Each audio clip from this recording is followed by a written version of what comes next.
Good evening అండి. యాక్చువల్గా మనం ఈరోజు క్లాస్ మాట్లాడుకోవాల్సిన సమయంలో నిన్న తెలంగాణ గ్రూప్ 2 ఎగ్జామినేషన్ జరిగినందుకోసం ఈరోజు మళ్ళీ మనం ఒకసారి క్వశ్చన్ పేపర్ని రివ్యూ చేసుకుని ముందుకెళ్దామని ఈరోజు మన రెగ్యులర్ క్లాస్ టైంలో ఈ షెడ్యూల్ అనౌన్స్ చేయడం జరిగింది. అయితే ఈ క్లాస్కి సంబంధించి గమనించండి, ఓవరాల్గా పాలిటీ విభాగానికి సంబంధించి తెలంగాణ గ్రూప్ 2 ఎగ్జామినేషన్లో పేపర్ 2లో 50 మార్కుల వెయిటేజీ పాలిటీకి కూడా జరిగింది. అయితే ఇక్కడ మనం 50 ప్రశ్నలతో పాటుగా సోషల్ స్ట్రక్చర్ విభాగంలో ఉన్న 50 ప్రశ్నల్లో కూడా మనకు పాలిటీతో సంబంధం ఉన్నట్టుగా కనపడతాయి. అంటే అలాగే పేపర్ 1లో మనకి ఉమెన్ రిజర్వేషన్ బిల్లుకు సంబంధించి కానివ్వండి, రాజ్యాంగ పరిషత్కు సంబంధించినటువంటి సలహాదారు, ఇలాంటివి పాలిటీ ప్రశ్నలే. కానీ ఇక్కడ మనం వెయిటేజీ 50 మార్కులు, అలాగే 51 నుంచి 100, అంటే ఇక్కడ నేను తీసుకున్నటువంటి పేపర్లో 51 నుంచి 100 క్వశ్చన్స్ పాలిటీ విభాగానికి సంబంధించి ఉన్నాయి. పేపరు ఈజీగా లేదు, అలాగని మరీ ఊహించినంత టఫ్ ఏమీ కాదు, మోడరేట్ నా అభిప్రాయంలో. కాకపోతే కొంచెం ఫ్యాక్ట్స్తో పాటు, అంటే అభ్యర్థికి ఫ్యాక్ట్స్ అప్లికేషన్ రెండూ తెలిసి ఉండాలని, రాజీ పడడానికి వీలు లేకుండా అభ్యర్థి ప్రిపేర్ అవ్వాలని ఈ పేపర్ తెలియజేసింది. ఈ పేపర్లో నేను ముఖ్యంగా ఎవరైనా ఈ క్లాస్ని క్వశ్చన్స్ కనిపించేలాగా చేద్దాం.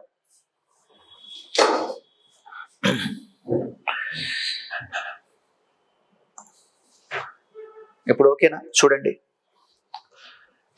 ఇప్పుడు చేయడం యొక్క ఉద్దేశం ఏంటంటే, ఇప్పుడు ఈరోజు మళ్ళీ తెలంగాణలో ఈ ఎగ్జామ్ 5:30కి అయిపోయిన తర్వాత ఎగ్జామ్ రాసిన వాళ్ళు క్రాస్ చెక్ చేసుకోవడానికి ఉపయోగపడుతుంది.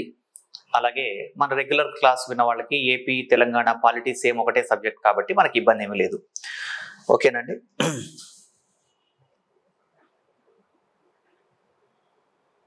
ఇవే ఇక ఈ క్వశ్చన్ పేపర్ వింటే మీకు అన్ని క్లారిటీ వస్తుందండి ఎలా అనేది. ఒకసారి గమనించండి. ఇక క్వశ్చన్స్ 1 by 1 చూద్దాం. దీంట్లో భాగంగా ఇది క్వశ్చన్ నెంబర్తో సంబంధం లేదు, నేను తెలుగును ప్రామాణికంగా తీసుకునే చెప్తున్నాను. అంటే ఇక్కడ ఎక్కువ మీడియం ఆఫ్ ఇన్స్ట్రక్షన్ తెలుగు కాబట్టి, కావాలంటే మళ్ళీ ఒకసారి ఇంగ్లీష్ మీడియం ఎక్స్క్లూజివ్ కూడా ఎక్స్ప్లెయిన్ చేద్దాం తర్వాత.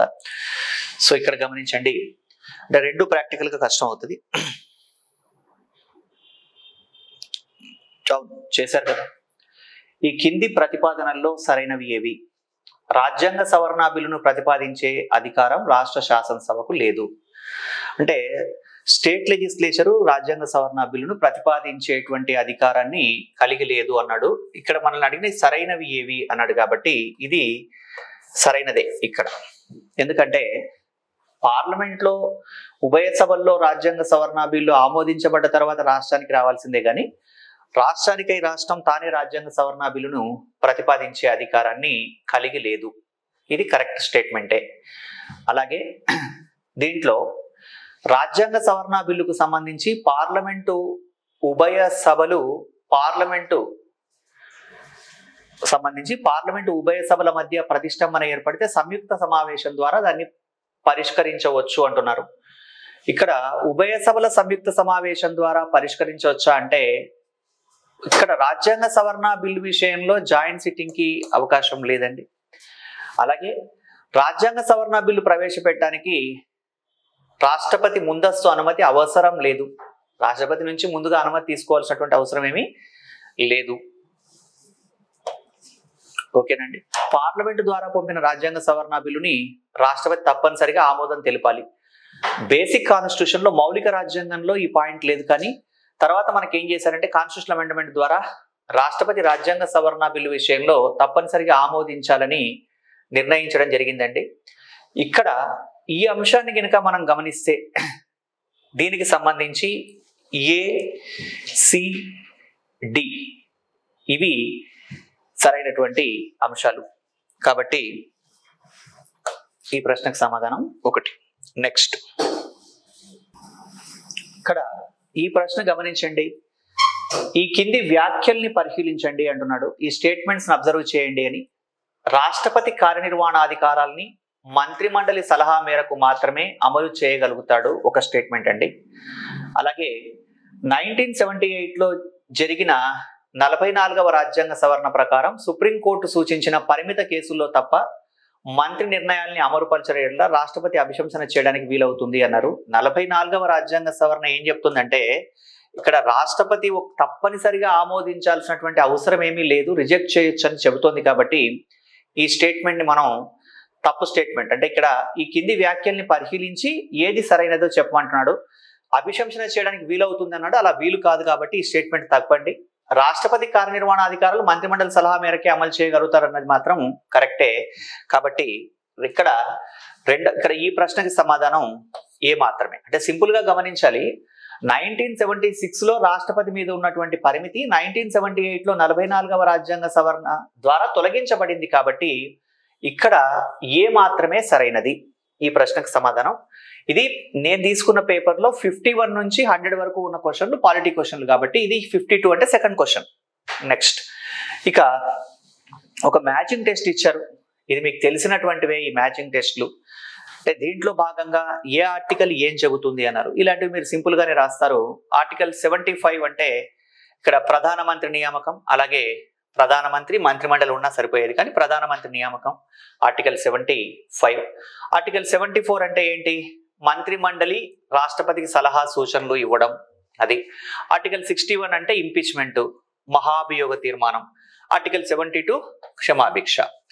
ఈ కాంబినేషన్లో కనుక మీరు గమనిస్తే అక్కడ A2 ఉండాలి, అలాగే B1, C4, D3 ఈ కాంబినేషన్స్ ఉన్నవి ఇది. కాబట్టి సరైన సమాధానం 1. ఇలాంటి క్వశ్చన్లు మీకు ఇబ్బంది ఏమీ లేదు. నెక్స్ట్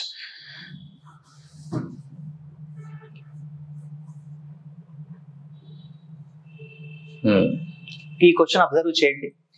ఈ కింది కమిషన్లకు సంబంధించి ఈ కింది వ్యాఖ్యలలో సరైనవి ఏవి అంటే ఒక 3 స్టేట్మెంట్ ఇచ్చాడు. ఇచ్చి వీటిలో రైట్ ఏది అన్నాడు. షెడ్యూల్డ్ కులాల జాతీయ కమిషన్ కు ఒక అధ్యక్షుడు, ఒక ఉపాధ్యక్షుడు, 3 సభ్యులను కలిగి ఉంటారు. అంటే కాంపోజిషన్ ఆఫ్ NCSC అండి. దీంట్లో 1+1+3 అని మనం చాలా సార్లు అనుకున్నదే, ఇది మీకు తెలుసు. భారత రాజ్యాంగం 338 ప్రకరణను అనుసరించి షెడ్యూల్డ్ తెగల జాతీయ కమిషన్ ను ఏర్పాటు చేశారు. ఇక్కడ గమనించాలి, భారత రాజ్యాంగంలో 338 ప్రకరణను అనుసరించి షెడ్యూల్డ్ తెగల అన్నాడు. ఇక్కడ నేషనల్ ఇక్కడ ఒకసారి గమనిస్తే the national commission for scheduled tribes was established by amending Article 338 of the Indian Constitution అన్నాడు. ఇక్కడ జాగ్రత్తగా గమనించండి, భారత రాజ్యాంగంలో 338వ ప్రకరణను సవరించి షెడ్యూల్డ్ తెగల జాతీయ కమిషన్ ను ఏర్పాటు చేశారు అంటున్నాడు.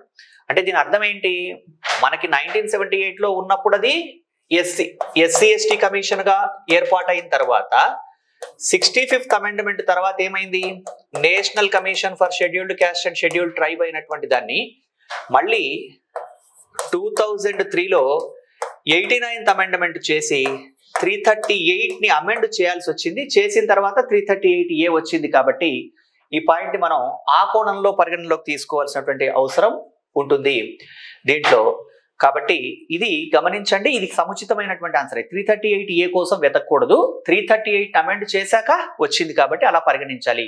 నెక్స్ట్, వెనకబడిన తరగతుల జాతీయ కమిషన్ ఒక అధ్యక్షుడు, 3 ఉపాధ్యక్షులు, 5 సభ్యులతో కూడి ఉంటుంది అన్నారు. ఇక్కడ 1+1+4 ఉండాలి కానీ 3 ఉపాధ్యక్షులు అనేటువంటిది ఉండదు కాబట్టి ఇది ఎలిమినేట్ చేసేయండి. అలాంటప్పుడు A మరియు B 2 సరైనవే. అలాంటప్పుడు ఆన్సర్ ఏమవుతుంది, ఇక్కడ 1 అవుతుంది. ఇక్కడ ఇంకా కొంచెం జాగ్రత్తగా మీరు అబ్జర్వ్ చేయండి. సార్ మీరు చెప్పారు బాగుంది, భారత రాజ్యాంగంలో 338వ ప్రకరణను సవరించి అంటే మేము ST కమిషన్ అనగానే 338A అనుకుంటాం కదా. అలాంటప్పుడు 338ని ఎలా పరిగణిస్తామంటే, ఒకవేళ ఇది C ఎలాగూ రాంగ్, 3 ఉపాధ్యక్షులు లేరు అంటే C తీసేయండి. అంటే ఆప్షన్ లో C ఉన్నది ఎప్పుడు కరెక్ట్ కాదంటే, ఇక్కడ C ఉంది ఇది కరెక్ట్ కాదు, ఇక్కడ C ఉంది ఇది కరెక్ట్ కాదు, ఇక్కడ C ఉంది ఇది కరెక్ట్ కాదు. పోనీ అలా కాదనుకున్నా సార్, ఎలిమినేషన్ పద్ధతి కాదనుకున్నా, ఒకవేళ ఇది తప్పైతే ఏ మాత్రమే సరైనదని ఉండాలి. అలా లేదు కదా. కాబట్టి మీరు సింపుల్ ఎలిమినేషన్ చేసేస్తే ఏ మరియు బి రెండు సరైనవే అవుతాయి. కాబట్టి ఈ ప్రశ్నకు సమాధానం 1. నెక్స్ట్ 55వ ప్రశ్న అండి. The appointment of the special officer of linguistic minorities in India is done by, అంటే భారతదేశంలో భాషాపర అల్పసంఖ్యాక వర్గాల కొరకు ప్రత్యేక అధికారిని నియమించేది ఎవరు అంటే రాష్ట్రపతి. దీంట్లో ఇది స్టేటే. నెక్స్ట్ ఇక్కడ ఇలాంటి క్వశ్చన్స్ కొంచెం మనకి ఇక్కడ ఒకసారి గమనించండి. Consider the following objectives of the national mission for justice delivery and legal reforms 2011. అంటే దీంట్లో ఏమన్నారు, national mission for justice delivery and legal reforms 2011 ఉద్దేశాలకు సంబంధించి వాటిని గ్రహించండి అన్నారు. ఇది న్యాయ మంత్రిత్వ శాఖ సంబంధించి ఏం చేశారంటే ఒక మిషన్ ఏర్పాటు చేశారు. వాళ్ళు ఏ ఉద్దేశంతో ఏం చేశారు అనేవి ఈ కాన్సెప్ట్ చదివి ఉంటేనే ఈ ప్రశ్నకు సమాధానం చేయడానికి అవకాశం ఉంటుందండి. అంటే ఎవరికైతే national mission for justice delivery and legal reforms 2011 తెలుసో వాళ్ళు మాత్రమే ఈ ప్రశ్నకి సమాధానం చేయడానికి అవకాశం ఉంటుంది. సో ఇలాంటివి ఎందుకు అడుగుతారు అంటే జ్యుడిషియల్ రిఫార్మ్స్ లో భాగంగా వస్తున్నటువంటి అనేక అంశాలని పరిగణలోకి తీసుకున్నప్పుడు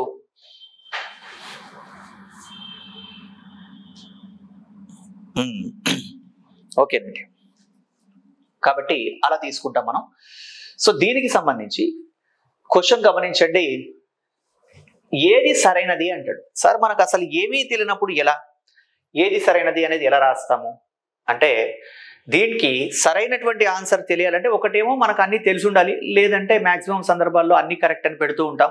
ఇది అక్కడ కరెక్ట్ అవుతుంది, బట్ అయినా ఒకసారి చెక్ చేద్దాం.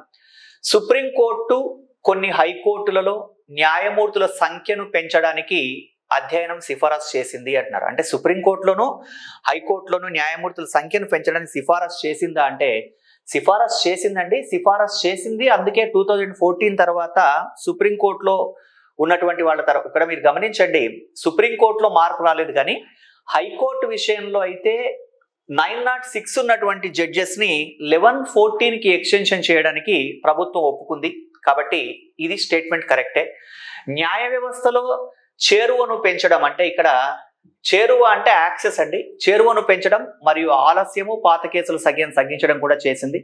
వ్యవస్థ నిర్మాణాల మార్పు అంటున్నారు. ఇన్హాన్సింగ్ ద అకౌంటబిలిటీ ఇక్కడ గమనించండి, జవాబుదారాన్ని పెంపొందించింది, సామర్థ్య ప్రమాణాలను మెరుగుపరచడం. ఇవన్నీ కూడా national mission for justice delivery and legal reforms యొక్క ఉద్దేశాలకు సంబంధించి అన్ని సరైనవే. మీరు ఒకవేళ గినక ఈ అంశం మీద గూగుల్ సెర్చ్ చేసి చెక్ చేసుకున్న ఈ పాయింట్లన్నీ మీకు దొరుకుతాయి, అన్ని సరైనటువంటివే. నెక్స్ట్ ఈ ప్రశ్న ఒకసారి గమనించండి. ఇది కూడా ఒక అంటే ప్రస్తుతం జరుగుతున్న పరిణామాన్ని దృష్టిలో ఉంచుకొని అడిగినటువంటి ప్రశ్న అండి. భారత ప్రభుత్వ గృహ మంత్రిత్వ శాఖలోని మినిస్ట్రీ ఆఫ్ హోమ్ అఫైర్స్ లో వామపక్ష తీవ్రవాద విభాగం పాత్రలు మరియు విధులు ఏంటి అంటే ఇక్కడ ఇలాంటివి క్వశ్చన్ చదివేటప్పుడే కొంచెం జాగ్రత్త అండి. What are the roles and functions of the left wing extremism division LWEకి సంబంధించి ఈ కింది వాళ్ళలో సరైనవేవి, వాటి విధులు ఏవి అని. ఇక్కడ LWE అనేటువంటిది మినిస్ట్రీ ఆఫ్ హోమ్ అఫైర్స్ లో ఒక భాగం అని చెబుతూ వాళ్ళ విధులు ఏంటి అనేది మనని ప్రశ్న రూపంలో అడగడం జరిగిందండి. గృహ మంత్రిత్వ శాఖ పథకాల ద్వారా రాష్ట్రాల సామర్థ్యం పెంచి వామపక్ష తీవ్రవాదాన్ని అరికట్టడం. అంటే ఈ ప్రోగ్రామ్స్ ద్వారా ఏం చేయాలి అంటే గవర్నమెంట్ కెపాసిటీని ఇంక్రీజ్ చేసేసి ఈ నక్సలిజాన్ని అరికట్టడం. వామపక్ష తీవ్రవాద బాధిత రాష్ట్రాల్లో సైన్యము వైమానిక దళాల తరలింపు. వామపక్ష తీవ్రవాద బాధిత రాష్ట్రాలు అంటే మీరు కన్సిడర్ చేసినట్లయితే గమనించినట్లయితే ఛత్తీస్గఢ్, జార్ఖండ్, ఒరిస్సా, వెస్ట్ బెంగాల్, అలాగే తెలంగాణ, మహారాష్ట్ర, మధ్యప్రదేశ్, కేరళ ఈ రాష్ట్రాల్లో మనకి ఇవి వామపక్ష తీవ్రవాదం వల్ల సఫర్ అవుతున్న రాష్ట్రాలు. ఈ వామపక్ష తీవ్రవాద రాష్ట్రాల్లో సైన్యాన్ని వైమానిక దళాలు తరలించడానికి సంబంధించి కూడా LWE విధే. అది కూడా వామపక్ష తీవ్రవాదం అరికట్టడానికి రాష్ట్ర ప్రభుత్వ కార్యక్రమాల సహాయాన్ని అందించడం, ఇది కూడా సరైనటువంటి సమాధానమే. కాబట్టి ఇక్కడ గమనించాలి, దీనికి ABC 3 సరైనవే ఈ ప్రశ్నకు సమాధానం. నెక్స్ట్ ఈ ప్రశ్న ఒకటి గమనించండి. ఇది మీరు సోషల్ స్ట్రక్చర్ అనుకోవచ్చు, పాలిటీ అనుకోవచ్చు. ఈ కింది విద్రోహ సమూహాలు వాటి రాష్ట్రాలకు సంబంధించి ఏ జతలు సరైనటువంటివి అని ఇవ్వడం జరిగిందండి. ఏ జతలు సరైనటువంటివి అని ఇచ్చినప్పుడు వీటిలో సరైనటువంటి దాన్ని మనం ఎంపిక చేయాల్సి ఉంటుంది. దీంట్లో భాగంగా గమనించండి, ఇక్కడ పీపుల్స్ లిబరేషన్ ఆర్మీ అనేటువంటిది మణిపూర్లో ఉందండి. మణిపూర్ నుంచి, నాగాలాండ్ కాదు, ఇది మణిపూర్ ఉంది. సో కాబట్టి ఇక్కడ డి అనేటువంటిది సరైనది కాదు. ఇప్పుడు మీకు అన్నీ తెలియక్కర్లేదు. డి అనేటువంటిది ఇక్కడ ఇవ్వబడ్డ నాగాలాండ్ కాదు, అది మణిపూర్కి సంబంధించినటువంటి ఒక వేర్పాటువాద ఉద్యమాన్ని కొనసాగిస్తున్నటువంటి సంస్థ, అంటే విద్రోహ సంస్థ అన్నప్పుడు ఇక్కడ ఈ కింది వాటిలో సంబంధించి ఏ జతలు సరైనవి అంటే డి సరైనది కాదు అన్నప్పుడు డి ఉన్నవన్నీ ఎలిమినేట్ చేయండి. ఇక్కడ డి ఉంది, ఇక్కడ డి ఉంది, ఇక్కడ డి ఉంది. ఇంకా ఆటోమేటిక్గా ఏబిసి ఉన్నవి మిగతావి ఏమన్నా ఉన్నాయా అంటే ఇక మీరు ఎలా లాజికల్గా ఆలోచించినా ఆటోమేటిక్గా ఇది కరెక్ట్ అయిపోతుంది. సో కాబట్టి ఇలా ఆలోచించినప్పుడు కొంతమేరకి మనకు పూర్తిగా అన్ని తెలియకపోయినా సరే సమాధానం రాయడానికి కొన్ని ప్రశ్నలు అలాంటి అవకాశాన్ని కల్పిస్తాయండి. ఇక ఇది మనకి జనరల్ నాలెడ్జ్ బేస్డ్ అండి.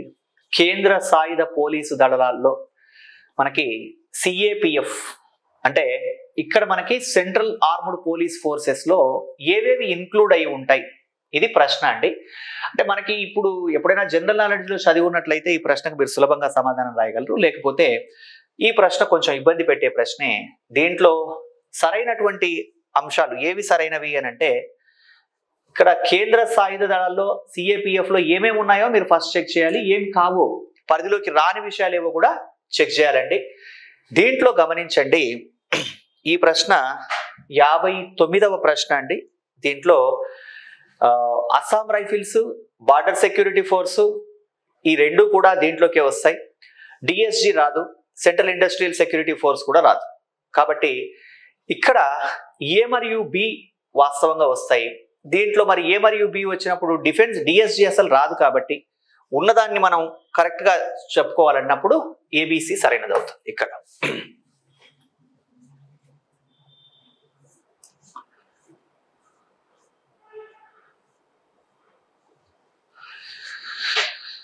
ఇక్కడ భారత రాజ్యాంగంలోని ప్రకరణ 164 ప్రకారం ఈ కింది ఏ రాష్ట్రాలలో గిరిజన సంక్షేమ శాఖ మంత్రి కలిగి ఉండాలి అంటే ట్రైబల్ వెల్ఫేర్ మినిస్టరు ఎక్కడ ఏ రాష్ట్రంలో ఉండాలి అంటే ఇక్కడ 164 ప్రకారం ఏంటి, మనకు జనరల్ గా తెలిసిన సమాచారం ముఖ్యమంత్రిని అలాగే ముఖ్యమంత్రి సూచనల మేరకు ఇతర మంత్రుల్ని నియమించేది గవర్నర్.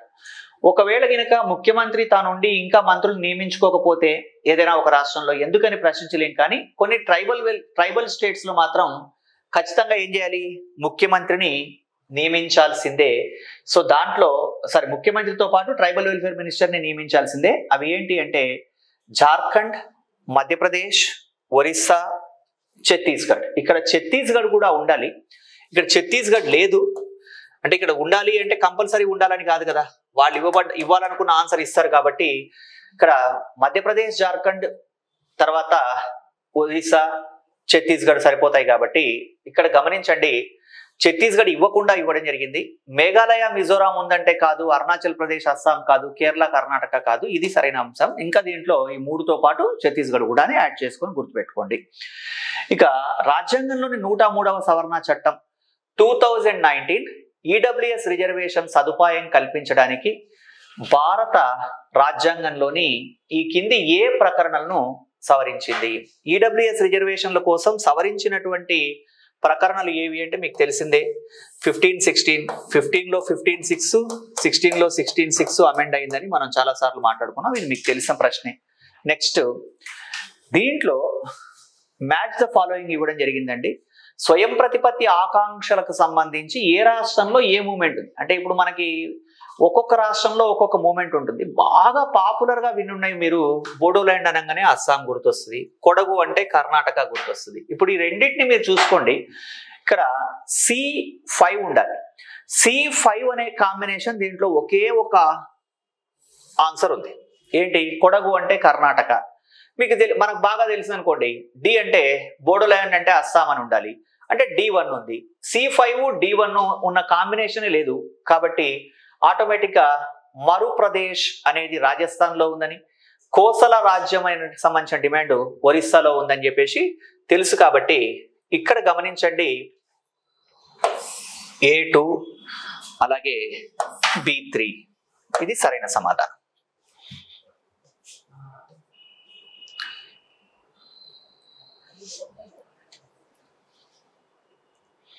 ఒక్కసారి అండి నేను మళ్ళీ ఒకసారి కరెక్ట్ చేస్తాను, ఏదన్నా ఉంటే మొత్తం అయిపోయాక మీ ఆబ్జెక్షన్స్ ఏమన్నా ఉన్నా మీరు లేవనెత్తొచ్చు. ఇక్కడ జాతీయ మానవ హక్కుల కమిషన్ కు సంబంధించి ఈ కింది అంశాల్ని గ్రహించండి అన్నాడండి. నేషనల్ హ్యూమన్ రైట్స్ కమిషన్ కి సంబంధించి ఈ స్టేట్మెంట్స్ ని మీరు గమనించి సరైన సమాధానాన్ని ఎంపిక చేయండి అంటున్నాడండి. నేషనల్ హ్యూమన్ రైట్స్ కమిషన్ 1995లో ఏర్పాటు చేయబడింది అంటున్నారు. 1995లో NHRC ఏర్పాటు అవ్వలేదండి, ముందే 93లోనే. కాబట్టి ఇది మనం తొలగించడానికి అవకాశం ఉన్నది. ఏ తొలగించేసాం అంటే ఇక్కడ ఏ ఆప్షన్లో ఉన్నది తొలగించేస్తే 1లో ఏ ఉంది, 3లో ఏ ఉంది, అలాగే 2లో కూడా ఏ ఉంది. అలాంటప్పుడు మిగతా ఏ లేనిది అంటే B మరియు C. కాబట్టి ఆటోమేటిక్గా PHRA నిబంధనలు, ప్యారిస్ ప్రిన్సిపల్స్, కాబట్టి ఇవి మీరు రెగ్యులర్గా చదివినా చదవకపోయినా ఎలిమినేషన్ పద్ధతిలో ఆన్సర్ రాయడానికి అవకాశం ఉంది. ఈ ప్రశ్నకి సమాధానం 4. Next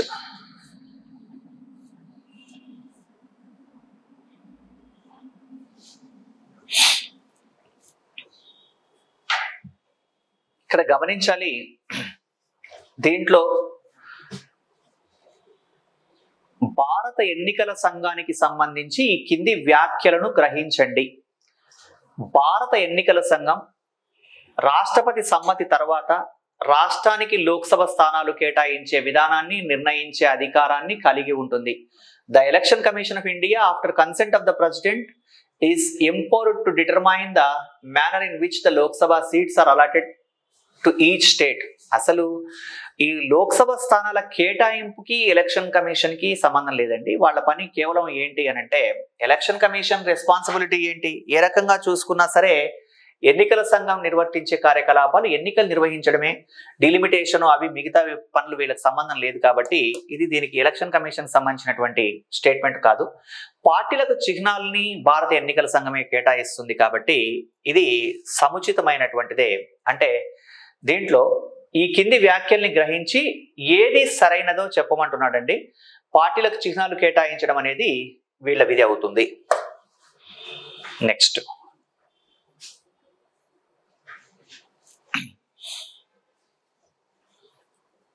next 65th question.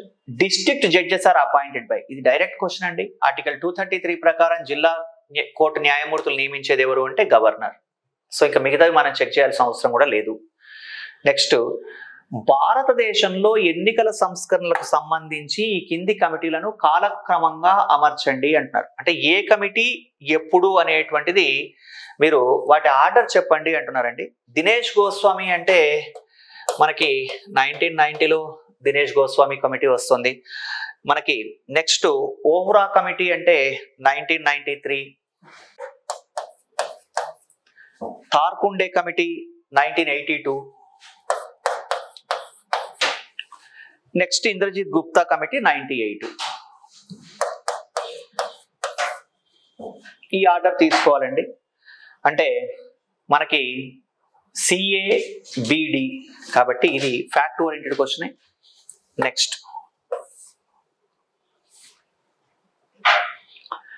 ఇది కొంచెం జాగ్రత్తగా అబ్జర్వ్ చేయండి. భారతదేశంలో ఎలక్ట్రానిక్ ఓటింగ్ యంత్రాల ఈవీఎంలకు సంబంధించి కింది వాటిని గ్రహించండి.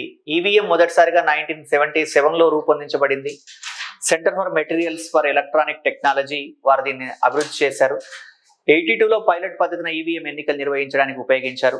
2004 ఎన్నికల్లో మొత్తం 543 కాన్స్టిట్యుయెన్సీస్లో ఈవీఎంలను ఉపయోగించారు. ఈ క్వశ్చన్లో కొంచెం అక్కడక్కడ మీరు కనుక గమనిస్తే కొన్ని అంశాలు దీంట్లో రాంగ్గా ఉన్నాయి. ఇది గమనించండి. రైట్గా ఉన్నవి మీరు తీసుకోండి. అంటే ఇక్కడ ఇంకొక పాయింట్ కూడా గమనించండి. ఫైనల్ కీ అనేది తెలంగాణ పబ్లిక్ సర్వీస్ కమిషన్ నిర్ణయించిందే ఫైనల్ కీ మనం చెప్పేదానికన్నా, అది మీరు గమనించాలి. ఇక్కడ ఏంటి అంటే ఎందుకు అలా అంటున్నానంటే కొన్నిసార్లు వాళ్ళు ఏదైతే ప్రాతిపదిక తీసుకున్నారో ఏ అంశాన్ని ప్రాతిపదిక తీసుకున్నారో ఒక్కొక్కసారి దాన్ని బేస్ చేసుకుని వెళ్తారు కాబట్టి అవుట్ రైట్ గా రాంగ్ అయినటువంటివి ఎలిమినేట్ చేయడానికి ప్రయత్నం చేయాలండి. ఇక్కడ పాయింట్ ఏంటంటే ఈవీఎం అంటే యాక్చువల్గా అది 1980 ఉండాలి, 77 అంటున్నారు వీళ్ళు. కానీ ఇక్కడ అన్నిట్లోనూ మనం గినక గమనిస్తే ఏది తొలగించి చూద్దాం అనుకుంటే అన్నిటికన్నా కరెక్ట్ 2004 లోక్సభ ఎన్నికల్లో మొత్తం 543 నియోజకవర్గాల్లో ఈవీఎంలను వినియోగించారు అని ఉంది. అంటే ఇక్కడ స్టేట్మెంట్ ఏమవుతుంది, ఈవీఎంలను అన్ని చోట్ల వినియోగించారు అన్నప్పుడు ఈ స్టేట్మెంట్ 100% కరెక్ట్. ఈ స్టేట్మెంట్ అంటే ఇక్కడ డి ఉండాల్సిందే, ఆప్షన్లో డి ఉండాల్సినప్పుడు డి తీసుకున్నాం అనుకుందాం. డి ఏలో ఉంది, తర్వాత 2లో లేదు, 3లో ఉంది, 4లో ఉంది. అంటే అప్పుడు 2 వదిలేసి మిగతా వాటిలోనే మనం ఆన్సర్ ఎత్తుకోవాల్సి ఉంటుందండి. సో కాబట్టి గమనించాలి, ఇక్కడ డి ఎక్కడెక్కడ ఉందో చూసుకోవాలి. నెక్స్ట్ 1982లో పైలట్ పద్ధతిని ఈవీఎంల ఎన్నికలు నిర్వహించడానికి ఉపయోగించారు అంటున్నారు. మనకు తెలుసు ఎలక్ట్రానిక్ ఓటింగ్ యంత్రాన్ని కేరళలో నార్త్ పారావర్లో ఎక్స్పెరిమెంటల్గా వాడారు, ఇవన్నీ మనం చదువుకున్నాం. కానీ ఇక్కడ 82 అంటున్నారు. కాబట్టి ఈ అంశాలని మీరు పరిగణలోకి తీసుకొని కనుక ప్రశ్నను పరిశీలించినట్లయితే దీంట్లో మనకి ఏ కరెక్ట్ అవుతుంది, తర్వాత సి మనం తొలగించవచ్చు ఎందుకంటే 81కి 82 కాదు కాబట్టి డి తీసుకోవాలి. అలాగే centre for material for electronic technology వారు దీన్ని నమూనాను అభివృద్ధి చేశారు అంటే ఇది కూడా తీసుకోవాల్సి వస్తుంది. కాబట్టి అక్కడ 1 ఆన్సర్ కింద పరిగణించాలి. కాకపోతే ఇయర్ విషయంలో అయితే నాకున్న ఐడియా వేరు. కాకపోతే వీళ్ళు 77 ఇచ్చారు. ఉన్న వాటిలో ఇదే మనం ఎంపిక చేయడానికి అవకాశం ఉన్న ఆన్సర్ 1.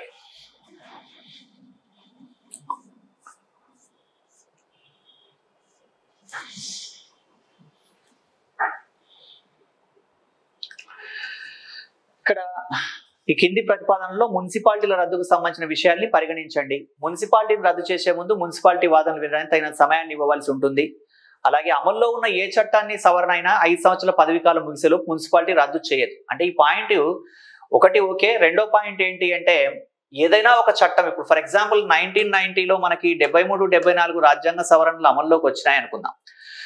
అమల్లోకి వచ్చాక 1994లో ఏపీ పంచాయతీరాజ్ యాక్ట్ చేశారు. 1995 మే 30 నుంచి అది అమల్లోకి వచ్చింది. ఒకవేళ గినక 1993లో 73, 74 రాజ్యాంగ సవరణలు అమల్లోకి రావడానికి 1 నెల ముందు ఒక చట్టం చేసున్నట్లయితే అది 5 సంవత్సరాలు ఉంటుంది, మధ్యలో రద్దు చేయరు.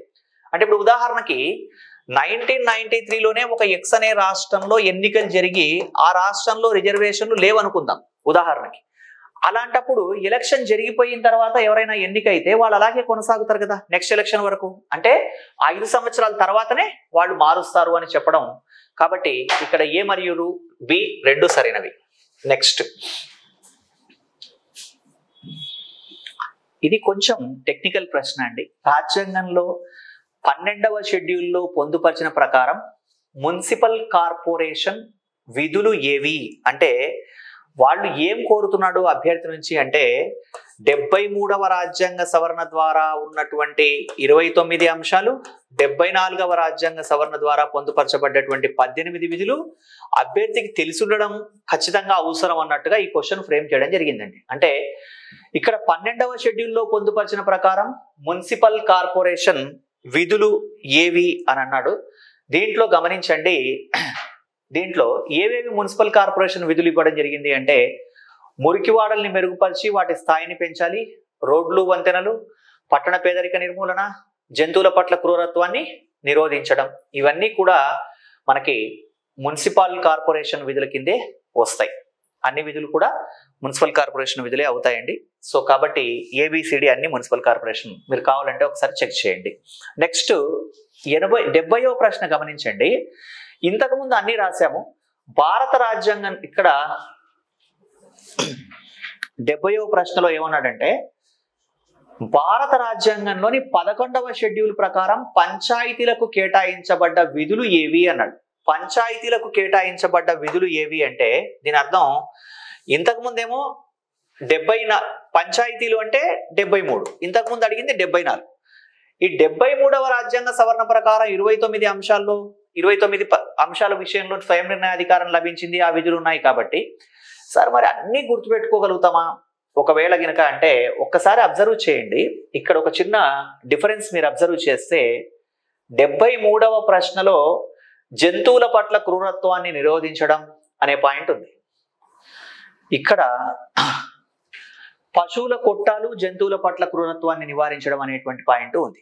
అంటే ఇక్కడ అక్కడ ఉన్న అంశము ఇక్కడ ఉన్న అంశము రెండు ఒకటేనా లేదా అంటే ఇక్కడ ఇది జంతువుల పట్ల క్రూరత్వాన్ని నివారించడము, పశువుల కొట్టాల నిర్వహణ అనేది ఒక గ్రామ పంచాయతీ స్థాయిలో కష్టము, అది గ్రామీణ స్థానిక ప్రభుత్వాల స్థాయిలో కష్టం అండి. కాబట్టి మిగతా విషయాలు దీంట్లోకి వస్తాయి. కాబట్టి ఇక్కడ గమనించాలి, సి తొలగించినప్పుడు ఏ దీంట్లో 70వ ప్రశ్నకు సమాధానం అండి. దీంట్లో మీరు కనుక గమనించినట్లయితే ఏ బి డి ఈ సి ఒకటి తొలగించాలి. చిన్న తరహా పరిశ్రమలో ఆహార తయారీ 73లో వస్తుంది, గ్రంథాలయాలు వస్తాయి, సాంకేతిక విద్య శిక్షణ వృత్తి విద్య అన్నీ వస్తాయండి, ఇది ఒకటి రాదు. సో కాబట్టి ఉన్న ఆప్షన్స్ లో ఇది సరైన సమాధానం.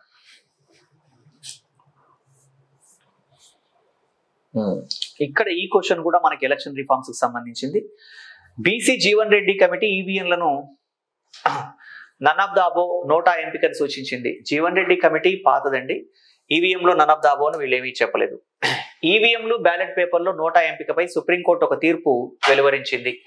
బ్యాలెట్ ఇక్కడ మీకు తెలుసు అంటే ఈవీఎంలు బ్యాలెట్ పేపర్లో నోటా ఎంపికపై అంటే నోటా ఉండాలి, అది కూడా ఆర్టికల్ 19(1)లో భాగం అని చెప్పి సుప్రీంకోర్టు తీర్పు వెలువరించిన మాట వాస్తవం. ఒక పబ్లిక్ ఇంట్రెస్ట్ లిటిగేషన్ ఆధారంగా ప్రతికూల ఓటు హక్కుపై భారత సుప్రీంకోర్టు తీర్పును వెలువరించింది, ఇది కూడా మీకు తెలిసిందే. కాబట్టి ఇక్కడ ఒకటి తీసేస్తే ఆన్సర్ బి మరియు సి ఉండాలి. సో కాబట్టి ఇది సరైన సమాధానం. నెక్స్ట్, ఎన్నికల సంఘంచే ఎన్నికలు ప్రకటించినప్పటి నుండి మంత్రులు ఇతర అధికారులు ఇక్కడ క్వశ్చన్ ఏంటి అంటే ఎన్నికల సంఘంచే ఎన్నికలు ప్రకటించినప్పటి నుండి మంత్రులు ఇతర అధికారులు అన్నారు. ఎటువంటి విత్తపర గ్రాంట్లు వాగ్దానాలు ప్రకటించకూడదు, శిలాఫలకాలు వేయకూడదు, వాగ్దానాలు చేయకూడదు, అడ్హాక్ కమిటీల నియామకానికి అనుమతి కలదు అంటున్నారు. అడ్హాక్ కమిటీలు కూడా నియమించడానికి అవకాశం లేదు. కాబట్టి సి సరైన సమాధానం.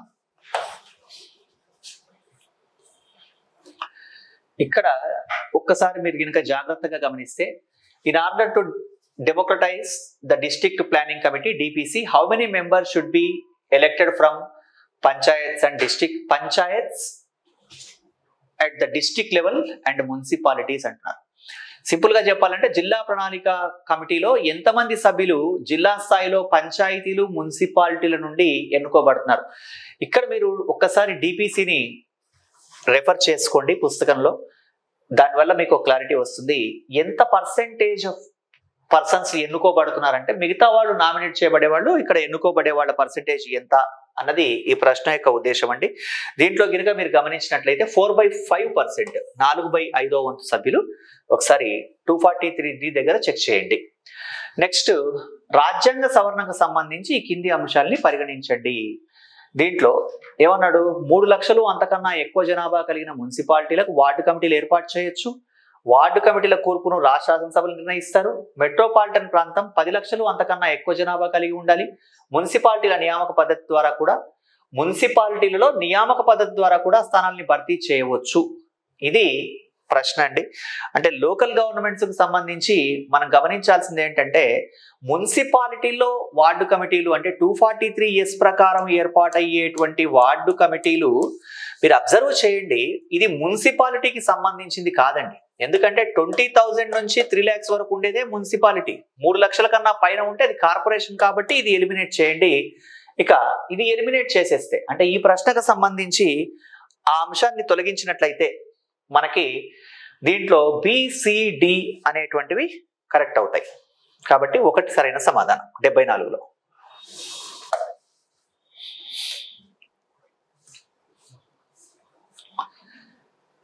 ఈ క్వశ్చన్ ఒకసారి గమనించండి. ఇలాంటి క్వశ్చన్ వస్తే కొంత అనుభవంతో మీరు ఆన్సర్ రాయడానికి అవకాశం ఉంది.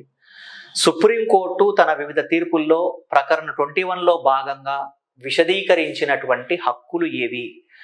మంచి ఆరోగ్యం, గుడ్ హెల్త్, విదేశాలకు వెళ్లే హక్కు, రైట్ టు గో అబ్రాడ్, కీర్తి హక్కు. కీర్తి అంటే ఇక్కడ మనకి రిపిటేషన్ అండి. కీర్తి అంటే వైద్య సహాయం, రైట్ టు డాక్టర్స్ అసిస్టెన్స్. దీంట్లో ఏది సరైనది అని ఇవ్వడం జరిగిందండి. దీంట్లో అన్నీ సరైనవే. ఎందుకంటే విదేశాలకు వెళ్ళడం అనేటువంటిది జీవించే హక్కులో అంతర్భాగం అని మేనకా గాంధీ కేసులో చెప్పడం జరిగింది. మీకు పాపులర్ గా తెలుసు. అంతకన్నా ముందే సత్వర్ సింగ్ సహానీ కేసు అనే కేసులో, సత్వర్ సింగ్ సహానీ వర్సెస్ రాజరత్నం కేసు అనే కేసులో 1967లో విదేశాలకు వెళ్ళడం అనేటువంటిది జీవించే హక్కులో భాగం అని చెప్పడం జరిగింది. అలాగే వైద్య సహాయానికి సంబంధించి కూడా మనకి సుప్రీంకోర్టు 1989లోనే తీర్పు ఇవ్వడం జరిగింది. కీర్తి హక్కు, అన్ని కూడా కరెక్ట్ అయిన సమాధానాలే. ఇలాంటివి జీవించే హక్కు యొక్క పరిధి చాలా విస్తృతం కాబట్టి ప్రశ్న ఎలా ఇచ్చినా సరే మీకు ఇబ్బంది కలగదు. ఇది సరైన సమాధానం. నెక్స్ట్, భారత రాజ్యాంగంలో న్యాయ సమీక్షకు సంబంధించి ఈ కింది వ్యాఖ్యలలో ఏది సరైనది అంటే న్యాయ సమీక్ష జ్యుడిషియల్ రివ్యూకు సంబంధించి మనల్ని సరైనటువంటి స్టేట్మెంట్ ఏది అని అడుగుతున్నాడండి. అది ఒకసారి గమనించాలి. దీంట్లో ఇంతకుముందు క్వశ్చన్ అయిపోయిందా? ఒక్కసారి ఇక్కడ ఒక చిన్న క్వశ్చన్ ఉంది, అంటే ఈ క్వశ్చన్ మిస్ అయ్యామండి, సారీ. 76వ ప్రశ్న గమనించండి. భారత రాజ్యాంగంలో న్యాయ సమీక్షకు సంబంధించి ఈ కింది వాటిలో సరైనటువంటిది ఏది? న్యాయ సమీక్ష అధికారం కేవలం సుప్రీంకోర్టుకే కలదు. ఇక్కడ మీరు అబ్జర్వ్ చేయండి, ఈ ప్రశ్నలో ఏబిసిడి కాంబినేషన్ లేదు. 4 ఆప్షన్స్ ఉన్నాయి. న్యాయ సమీక్ష అధికారం దేనికి సంబంధించి? భారత రాజ్యాంగంలో న్యాయ సమీక్షకు సంబంధించి. కేవలం సుప్రీంకోర్టుకే లేదు కదా, హైకోర్టు కూడా ఉంది కదా. అలాగే అమెరికా కంటే భారతదేశంలో న్యాయ సమీక్ష పరిధి పరిమితం. ఇది కరెక్టేనండి. ఎందుకు పరిమితం అంటే ఒకసారి అబ్జర్వ్ చేస్తే మనకి 1978లో మేనకా గాంధీ కేసు వచ్చే వరకు కూడా భారతదేశం ప్రొసీజర్ ఎస్టాబ్లిష్డ్ బై లానే ఫాలో అయింది తప్ప డ్యూ ప్రాసెస్ లాని ఫాలో అయింది తప్ప ప్రొసీజర్ ఎస్టాబ్లిష్డ్ లాని ఫాలో అవ్వలేదు. గమనించండి, భారతదేశంలో న్యాయ సమీక్ష బ్రిటన్ కన్నా ఎక్కువ, అమెరికా కన్నా తక్కువ. ఇది ఈ కోణంలో తీసుకోవాలి. భారతదేశంలో న్యాయ సమీక్ష బ్రిటన్ కన్నా ఎక్కువ, అమెరికా కన్నా తక్కువ. కాబట్టి అమెరికా కంటే భారతదేశంలో న్యాయ సమీక్ష పరిధి చాలా పరిమితంగా ఉంటుందా అంటే కంపారిటివ్లీ పరిమితంగా ఉంటుంది. ఇది కరెక్టే. ఇక 3వ పాయింట్ చూడండి. ఈ కింది ఇక్కడ ప్రశ్న ఏంటి? సరైనది ఏది అన్నాడు. ఇది సరికాదని తేలింది, ఇది సరైనదని తేలింది. మిగతావి ఆటోమేటిక్గా సరికానివే ఉంటాయి. అయినా ఒకసారి చెక్ చేసుకోవాలి. రాజ్యాంగం న్యాయ సమీక్ష అనే పదాన్ని ప్రభుత్వ చర్యల్ని పరిశీలించడానికి సుప్రీంకోర్టు అధికారికంగా నిర్వచించింది అన్నారు. మనకు న్యాయ సమీక్షకు సంబంధించినటువంటి పదం కానీ నిర్వచనం కానీ లేదు, మనమే చెప్పుకుంటాం దానికి సంబంధించి. కాబట్టి అంటే ఎవరికి వాళ్ళు ఒక 13లో ఉన్న అంశాల ఆధారంగా మనం ఒక అంచనాకు వస్తున్నామే తప్ప సెపరేట్ గా ఏమీ నిర్వచించలేదు. అలాగే భారత రాజ్యాంగంలో 134 అని 134కి అసలు న్యాయ సమీక్షకు సంబంధమే లేదు. పొరపాటున 13(4) ఏమో అనుకోకండి, అట్లా కూడా సంబంధం ఉండదు. నెక్స్ట్, భారతదేశంలో సుప్రీంకోర్టు, హైకోర్టులు ఇచ్చే రిట్లకు సంబంధించి ఈ కింది వ్యాఖ్యలలో ఏవి సరైనవి అంటే ఇక్కడ గమనించండి. Which of the following statements are correct regarding the writs issued by the supreme court and high court in India అన్నాడండి. సుప్రీంకోర్టు, హైకోర్టు రెండింటికి సంబంధించి ప్రశ్న అడగడం జరిగింది. ఇది ఫస్ట్ మనం గమనించాలి. సుప్రీంకోర్టు, హైకోర్టు రెండింటికి సంబంధించింది అని. హెబియస్ కార్పస్ రిట్ కేవలం ప్రభుత్వ అధికారులపై మాత్రమే జారీ చేయబడుతుంది. అంటే హెబియస్ కార్పస్ అంటే టు హ్యావ్ ఎ బాడీ. మీకు ఒక టేబుల్ రాయని చెప్పుంటా నేను రెగ్యులర్ క్లాస్లో. ఇది ప్రభుత్వానికి వ్యతిరేకంగా, ప్రైవేట్ వ్యక్తులకు వ్యతిరేకంగా అని. కాబట్టి ఇక్కడ ప్రభుత్వ అధికారులపై మాత్రమే అంటే అది స్టేట్మెంట్ రాంగ్ అవుతుంది. రెండవ స్టేట్మెంట్ గమనించండి. మాండమస్ రిట్ ప్రైవేట్ వ్యక్తులు లేదా సంస్థలకు వ్యతిరేకంగా జారీ చేయబడదు. ఇక్కడ ఏ లేదు ఆప్షన్లో. ఏ తొలగించబడింది. ఏ ఇక్కడ ఉంది, తొలగించాం. ఏ ఇక్కడ ఉంది, తొలగించాం. ఇప్పుడు మనకి సిడినా, బిసినా అంటే ఈ ప్రశ్నకి సంబంధించి మీకు సిడి, బిసి రెండే ఆన్సర్లు. అంటే ఏది పరిగణనలోకి తీసుకుంటారు అన్నది మీ ఇష్టం అండి. ఒక్క నిమిషం.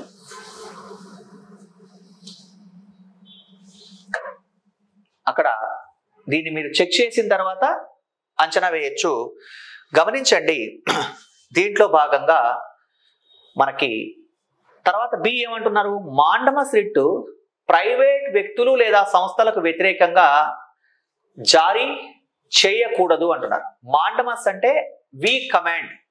ఒక ప్రభుత్వ ఉద్యోగి తాను నిర్వర్తించవలసిన విధిని నిర్వర్తించకపోతే ఆ సందర్భంలో మాండమస్ రిట్ జారీ చేయడం జరుగుతుంది. కాబట్టి మాండమస్ రిట్ ప్రైవేట్ వ్యక్తులు లేదా సంస్థలకు వ్యతిరేకంగా జారీ చేస్తారా అంటే ప్రైవేట్ వ్యక్తులకు వ్యతిరేకంగా మాండమస్ రిట్ జారీ చేయబడదు. నెక్స్ట్, ప్రొహిబిషన్ రిట్ కేవలం జ్యుడిషియల్, క్వాజీ జ్యుడిషియల్ అధికారులపై మాత్రమే జారీ చేయబడుతుంది. శాసన సంస్థలు, ప్రైవేట్ వ్యక్తులకు వ్యతిరేకంగా సెర్సియరీ రిట్ అందుబాటులో ఉంది. సో కాబట్టి ఇది సరైన సమాధానం అవుతుందండి. 77వ ప్రశ్నకి సమాధానం 3. నెక్స్ట్, మీరు చెక్ చేసుకోండి ఈ క్వశ్చన్ పేపర్ను ఒకసారి, లేదా మీరు మళ్ళీ చూడండి. ఇక్కడ మీకు సరిగా కనబడకపోతే కూడా తర్వాత చెక్ చేయండి, ఏం ఇబ్బంది లేదు. ఇక రాజ్యాంగ కూర్పుకు సంబంధించి ఈ కింద ఇవ్వబడ్డ వ్యాఖ్యలని గమనించండి. అంటే ఇక్కడ ఎందుకు పైకి తీయాల్సి వస్తుందంటే ప్రతిసారి ఇంగ్లీష్ వర్షన్ కూడా ఒకసారి చూడాలండి. Consider the statements relation to the composition of constituent assembly. Constituent assembly composition కి సంబంధించి ఈ కింది వ్యాఖ్యల్ని గమనించండి. క్యాబినెట్ మిషన్ ప్లాన్ రూపొందించిన పథకం ప్రకారం రాజ్యాంగ సభ ఏర్పరిచారు. ఇక్కడ మీరు కొంచెం జాగ్రత్తగా హిస్టరీ చదివినా లేదా పాలిటిక్స్ సంబంధించి ఒకసారి ఆ పాయింట్లు కవర్ చేయగలిగినా సరే ఈ ప్రశ్నకు మీరు ఆన్సర్ రాయడం సులభమే అవుతుందండి. ఇక్కడ క్యాబినెట్ మిషన్ ప్లాన్ అనేది 1946లో క్యాబినెట్ మిషన్ ప్లాన్ అంటే మంత్రిత్రయ రాయబారం తెలుగులో. ఎవరు? పెతిక్ లారెన్స్, క్రిప్స్, స్టోఫోర్డ్ క్రిప్స్, ఏవి అలెగ్జాండర్, ఈ ముగ్గురుతో చేయబడ్డటువంటి మంత్రిత్రయ రాయబారం అండి. దీని ఆధారంగానే రూపొందించిన పథకం ప్రకారమే రాజ్యాంగ సభను ఏర్పాటు చేశారు.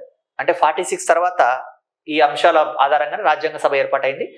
దేశంలోని అన్ని రాష్ట్రాలు, సంస్థానాల భౌగోళిక ప్రదేశాన్ని అనుసరించి ప్రాతినిధ్య పద్ధతిలో సీట్ల కేటాయింపు జరిపారు. అంటే దేశంలో అన్ని ప్రాంతాలకు సంబంధించినటువంటి సంస్థానాల్ని భౌగోళిక ప్రదేశాన్ని అనుసరించే ప్రాతినిధ్య పద్ధతిలో సీట్ల కేటాయింపు చేశారు. మీరు కనుక జాగ్రత్తగా గమనిస్తే 1947లో ఇండియాకు స్వాతంత్రం వచ్చిన తర్వాత కూడా ప్రిన్స్లీ స్టేట్స్ రాజ్యాంగ పరిషత్లో భాగస్వాములు అయ్యాయి కదా. అలా ఎలా అవ్వగలిగాయి? అలా ఎలా అవడానికి అవకాశం ఏర్పడింది? ఆల్రెడీ కాన్స్టిట్యూంట్ అసెంబ్లీ ఎలక్షన్స్ అయిపోయాయి కదా. అంటే అన్ని రాష్ట్రాలు, సంస్థానాల భౌగోళిక ప్రదేశాన్ని అనుసరించే ముందే నిర్ణయం చేయడం జరిగింది. కాబట్టి ఆ స్టేట్మెంట్ ని మనం కన్సిడర్ చేయొచ్చు. ప్రతి బ్రిటిష్ పాలిత రాష్ట్రాలకు కేటాయించిన సీట్లను 3 ప్రధాన వర్గాలైన ముస్లింలు, సిక్కులు మరియు ఇతర ప్రజలను దృష్టిలో ఉంచుకుని కేటాయించడం జరిగింది. అంటే ఇది కూడా వాస్తవమే. అందుకే ఈ క్యాబినెట్ మిషన్ ప్లాన్ ని మనకి ముస్లిం లీగ్ వ్యతిరేకించింది. వాళ్ళు అందుకే రాజ్యాంగ పరిషత్లో మొదట భాగస్తులు కాలేదు. సో కాబట్టి ఈ 78వ ప్రశ్నకి సమాధానంగా మీరు గమనించినట్లయితే దీంట్లో ఏబిసి 3 సరైనవే. ఎందుకంటే హైదరాబాద్ కూడా 1948లో మనకి కాన్స్టిట్యూంట్ అసెంబ్లీకి మెంబర్షిప్ రిప్రజెంటేషన్ తీసుకుంది. నెక్స్ట్, ఈ కింది వాటిలో 1935 భారత ప్రభుత్వ చట్టంలోని ప్రధాన లక్షణాలు ఏవి? ఇంకా ఇది 1935 యాక్ట్ అన్నప్పుడు అభ్యర్థులు తరోగా చదివి ఉండేటువంటి అంశం అండి. దీంట్లో ఏది లేదో మీరు అబ్జర్వ్ చేయండి. 1935 యాక్ట్ అంటే కేంద్రంలో ద్వంద్వ పాలన ప్రవేశపెట్టి రాష్ట్రంలో ద్వంద్వ పాలనని రద్దు చేసిన సందర్భం. కాబట్టి సిని ఎలిమినేట్ చేయండి. మీకు చూడగానే కనపడేటువంటిది సిని ఎలిమినేట్ చేయండి అంటే ఆటోమేటిక్గా ఇక్కడ సి ఉన్నవి తొలగించేసేయాలి. నెక్స్ట్, కేంద్రము ఇక్కడ ఏమన్నారు? సమాఖ్య మరియు రాష్ట్రాల, ఇక్కడ సమాఖ్య మరియు రాష్ట్రాల స్వయం ప్రతిపత్తి. 1935 యాక్ట్ 1937 నుంచి అమల్లోకి వచ్చింది. 1935 యాక్ట్ వల్లనే భారతదేశం సమాఖ్య విధానాన్ని అనుసరించడం అంటే సమాఖ్యగా మారడం జరిగింది అని మీకు తెలుసు. సో దీంట్లో మనం సి తీసేసాం. ఏ సమాఖ్య స్వయం ప్రతిపత్తి కరెక్టే. ఇది కేంద్రంలో ద్వంద్వ పాలన కరెక్టే. సి తప్పు, ఇది తప్పు. కేంద్రము మరియు రాష్ట్రాల మధ్య శాసన అధికారాల విభజన. ఎప్పుడైతే రాష్ట్ర జాబితా వస్తుందో ఆటోమేటిక్గా విభజన జరిగినట్టే. కాబట్టి ఏబిడి 3 కరెక్ట్.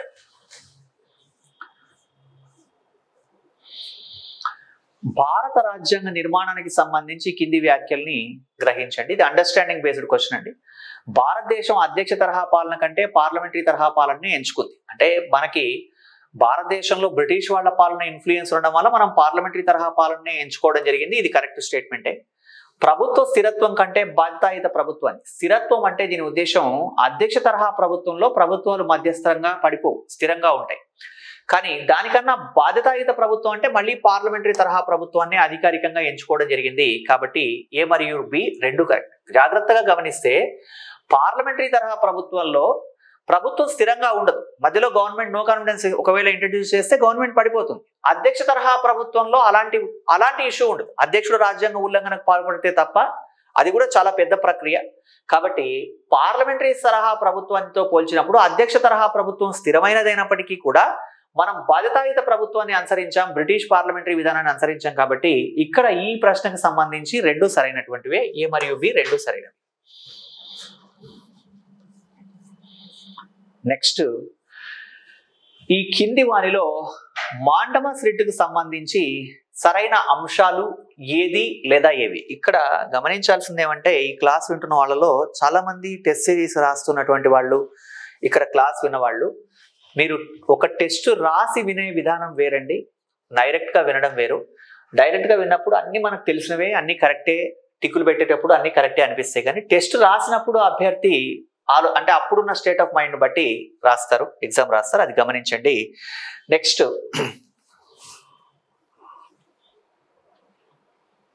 ఈ కింది వానిలో మాండమస్ రిట్కు సంబంధించి సరైన అంశాలు ఏది లేదా ఏవి? అంటే మాండమస్ రిట్కు సంబంధించి ఈ కింది వానిలో ఏది కరెక్ట్ అంటున్నాడు. ప్రాథమిక హక్కులకు విఘాతం కలిగినప్పుడు మాత్రమే ఇది వర్తిస్తుంది అంటున్నారండి. ఇక్కడ హిబియస్ కార్పస్ కానీ మాండమస్ కానీ రిట్స్ సుప్రీంకోర్టు, హైకోర్టు రెండు రిట్స్ ఇష్యూ చేస్తాయి. సుప్రీంకోర్టు ఏమో ఫండమెంటల్ రైట్స్, హైకోర్టు ఏంటి ఫండమెంటల్ రైట్స్ తో పాటు ఇతర హక్కులకు భంగం కలిగినా కూడా రిట్లు జారీ చేయవచ్చు. కాబట్టి ఇక్కడ ప్రాథమిక హక్కులకు విఘాతం కలిగినప్పుడు మాత్రమే అని ఇవ్వడం వల్ల ఈ స్టేట్మెంట్ ని మనం పరిగణనలోకి తీసుకోలేము. అక్కడ సరైన అంశాలు ఏవి అన్నాడు కాబట్టి ఏది మనం పరిగణనలోకి తీసుకోలేము, అది గమనించండి. ఇక నెక్స్ట్ ప్రశ్న కనుక మీరు గమనిస్తే దీంట్లో భాగంగా ఇది రాజ్యాంగ విరుద్ధమైన చట్టాలను అమలు చేయవద్దని కూడా ప్రభుత్వ అధికారిని ఆదేశిస్తుంది. ఆదేశిస్తుంది. మాండమస్ అంటేనే వి కమాండ్ అని. ఇది చట్టపరమైన విధిని నిర్వర్తించడానికి నిరాకరించిన ఏ అధికారినైనా ఈ విధి నిర్వహించేలా నిర్దేశిస్తుంది. ఇక్కడ మీరు అబ్జర్వ్ చేయండి, ఏ లేని ఆప్షన్ కావాలి. ఎందుకంటే మాండమస్ రిట్ అనేది రిట్ ఏదైనా సరే, మాండమస్ అనే కాదు, సుప్రీంకోర్టు, హైకోర్టు రెండు రిట్లు జారీ చేస్తాయి 1332, 13226 ప్రకారం. కాబట్టి హైకోర్టు జారీ చేసేటువంటి రిట్లు ప్రాథమిక హక్కులకే కాకుండా ఇతర హక్కులకు భంగం కలిగిన జారీ చేయడం జరుగుతుంది. కాబట్టి ప్రాథమిక హక్కులకు విఘాతం కలిగినప్పుడు మాత్రమే అనే స్టేట్మెంట్ ని మీరు ఎలిమినేట్ చేసినట్లయితే అప్పుడు మీకు ఏ లేని ఆప్షన్ కావాలి. కాబట్టి ఏ 1లోను 2లోను 3లోను ఉంది. కాబట్టి సి సరైన సమాధానం అవుతుంది, బిసిడి. ఓకేనండి. సో కాబట్టి ఇక్కడ 4 సరైన. కొన్నిసార్లు 4 ఆప్షన్స్ తెలియనప్పుడు కూడా మీరు సరైన సమాధానం రాయడానికి అవకాశం ఉంటుందండి. ఈ క్వశ్చన్ ఫ్రేమింగ్ లో కొంచెం టెక్నికల్ గా నాకు తెలిసినంత వరకు అయితే కొన్ని ఇలా కాకుండా ఇంకా కొంచెం బాగా, అంటే ఇంకొంచెం టెక్నికల్ గా ఫ్రేమ్ చేస్తే బాగుండదేమో అనిపించిందండి. భారత రాజ్యాంగ ప్రాథమిక సిద్ధాంత నిర్మాణానికి సంబంధించి ఈ కింది ఇవ్వబడిన కేసులను కాలక్రమానుసారంగా అమర్చండి అన్నాడు. నేను ఇది తెలుగులో ఏమన్నా ఇలా ఇచ్చారేమో అని, arrange the following cases related to the basic structure doctrine of Indian constitution in chronological order అన్నారు. సో ఇక్కడ బేసిక్ స్ట్రక్చర్ థియరీ అంటే యాక్చువల్గా అది కేశవానంద భారతి కేసు తర్వాత బేసిక్ స్ట్రక్చర్ వచ్చింది. కానీ ఇక్కడ వీళ్ళు ఆప్షన్ అన్ని 4 ఆప్షన్స్ లోనూ 4 ఇవ్వడం జరిగింది. కాబట్టి ఇక్కడ మనం కన్సిడర్ చేయాల్సింది ఉన్న కేసుల్ని ఏ కేసు తర్వాత ఏ కేసు అనేది తీసుకుంటే సరిపోతుందండి. Golaknath case 1967, Kesavananda Bharati case 1973, Minerva mills case 1980, Champakam Dorairajan case 1950. కాబట్టి ఈ ఆర్డర్ లో తీసుకుంటే ఫస్ట్ చెంపకం దొరరాజన్ కేసు రావాలండి. చెంపకం దొరరాజన్ డి, ఆ తర్వాత నెక్స్ట్ 67 గోలక్నాథ్ కాబట్టి ఏ, ఆ తర్వాత మినర్వా మిల్స్ బి, DABC. ఓకేనండి. ఇక్కడ ఇంకొక ప్రశ్న ఇవ్వడం రైట్. ఈ కింది వాటిని జతపరచండి. మనం రెగ్యులర్ గా ఈ ప్రశ్న ఇస్తున్నాం కదా మన టెస్ట్ సిరీస్ లో. ఒకసారి కనుక గమనిస్తే అంటే KGH అకాడమీ వేదికగా నిర్వహించబడుతున్న టెస్ట్ సిరీస్లో ఈ టెస్ట్లకు సంబంధించి నేను ప్రతిసారి ఈ క్వశ్చన్ని ఏదో ఒక రకంగా అంటే తాత్కాలిక ప్రభుత్వం అని, హక్కులని, ఇలాంటి క్వశ్చన్ ఒక మ్యాచింగ్ వస్తుంది. ఇక్కడ మీరు అబ్జర్వ్ చేస్తే ABCDE మ్యాచింగ్ టెస్ట్లో 4 లేవు, 5 ఉన్నాయి. అక్కడ కూడా 1 2 3 4 5 అని 5 ఇవ్వడం జరిగింది. Match the following committees of constituent assembly, రాజ్యాంగ పరిషత్కు ఇక్కడ మనకి రాజ్యాంగ పరిషత్కు సంబంధించి ఉన్నటువంటి కమిటీల్ని మ్యాచ్ చేయమన్నాడు. అంటే ఇది అవగాహన కన్నా అభ్యర్థి మెమొరీని బేస్ చేసుకుని ఉన్నటువంటి ప్రశ్న అని గమనించాలి. అంటే అవగాహన కన్నా కూడా ఇవి ఫ్యాక్ట్స్ తెలిసుండి గుర్తుపెట్టుకున్న వాళ్ళు ఈ ప్రశ్నకు సమాధానం బాగా రాయగలరు. దీంట్లో భాగంగా ఒకసారి కనుక మీరు గమనించినట్లయితే 83వ ప్రశ్న అండి. దీనికి ప్రాథమిక హక్కులపై సలహా కమిటీ అన్నాడు. ప్రాథమిక హక్కులపై అనేక కమిటీలు ఉన్నాయి, స్పెసిఫిక్ అంటే భిన్నమైన కమిటీలు ఉన్నాయి. దీంట్లో ప్రాథమిక హక్కులపై సలహా కమిటీ అంటే సర్దార్ వల్లభాయ్ పటేల్, A2 రావాలి. అలాగే కేంద్ర రాజ్యాంగ కమిటీ అన్నాడండి. కేంద్ర రాజ్యాంగ కమిటీ అంటేనేమో జవహర్లాల్ నెహ్రూ. స్థాయి సంఘం అంటే స్టీరింగ్ కమిటీ అంటే దీన్ని స్థాయి సంఘం అంటారు, సారథ్య సంఘం అని కూడా పిలుస్తారండి. స్థాయి సంఘం లేదా సారథ్య సంఘం అని పిలిచినప్పుడు సారథ్య సంఘం అంటే రాజేంద్ర ప్రసాద్ మళ్ళీ ఇక్కడ గమనించాలి. నెక్స్ట్ డ్రాఫ్టింగ్ కమిటీ అంటే అంబేద్కర్. డ్రాఫ్టింగ్ కమిటీ అంటే అంబేద్కర్. ఇక మిగిలింది ఏంటి? House committee. హౌస్ కమిటీకి సంబంధించి అంటే ఇక్కడ గమనించాలి, ఉన్న వాటిని మీరు కాంబినేషన్లు చెక్ చేస్తే ఎవరు ఏ కమిటీకి అధ్యక్షత వహించారు అనేది తెలిసిపోతుందండి. దీంట్లో ఈ కాంబినేషన్ చెక్ చేయండి, మిగతాది సీతారామయ్య వస్తుంది మిగతాది. కాబట్టి ఈ కాంబినేషన్ కనుక ఒకవేళ చెక్ చేస్తే అంటే A2 ఉండాలి, B1 ఉండాలి, C4 ఉండాలి, తర్వాత D3 ఉండాలి, E5 ఉండాలి. కాబట్టి ఒకటి ఇది ఒక 4-5 సార్లు చదివినప్పుడు అభ్యర్థి రాయడం సులభం.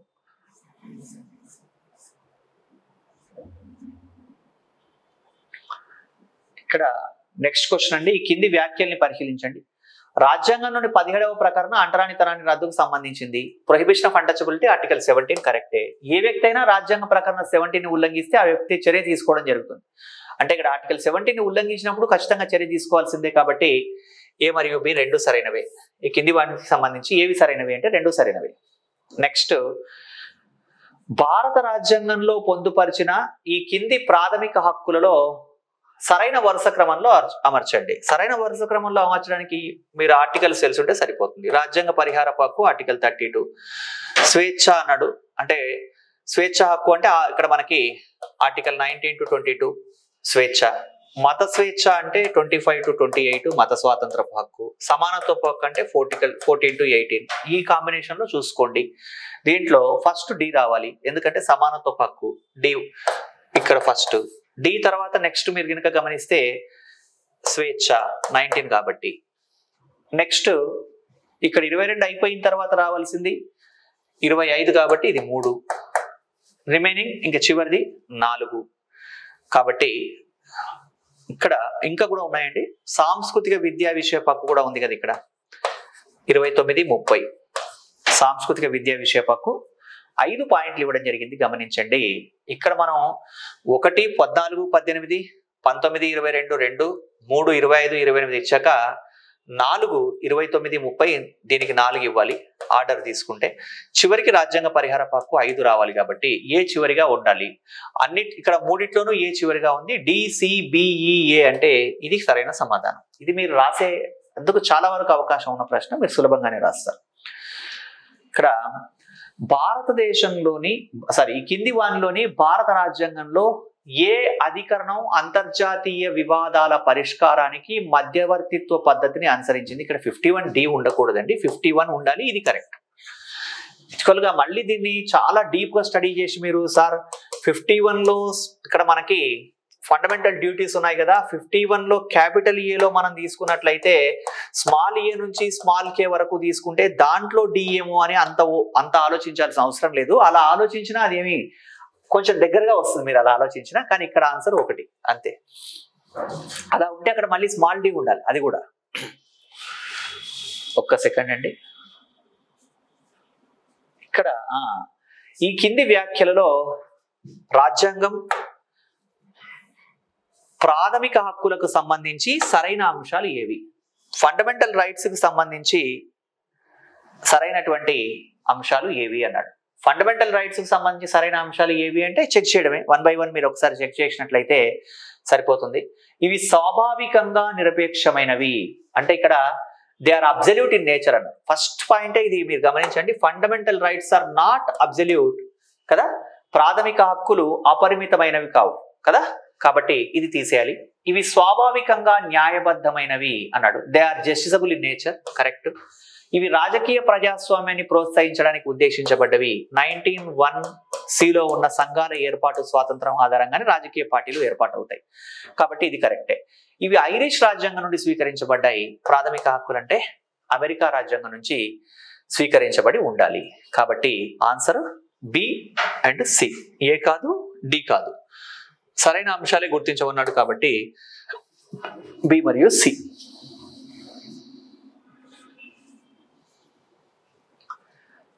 నెక్స్ట్ అండి, ఇది కొంచెం అభ్యర్థి అవగాహనని పరీక్షించడం కోసం ఇవ్వబడ్డ ప్రశ్నగా నాకు అనిపించింది. రాష్ట్రపతి అభిశంసనకు సంబంధించి కింది వ్యాఖ్యల్ని గ్రహించండి. అంటే ఇది దేనికి ఇంపీచ్మెంట్కి సంబంధించండి. రాజ్యాంగ ఉల్లంఘన ప్రాతిపదికన భారత రాష్ట్రపతిని అభిశంసించవచ్చు. అంటే రాజ్యాంగ ఉల్లంఘనకు పాల్పడితేనే రాష్ట్రపతిని తొలగిస్తారు, కరెక్టే. ఆర్టికల్ 61 క్లాజ్ 2లో రాజ్యాంగ ఉల్లంఘన అర్థం వివరించబడింది అన్నాడండి.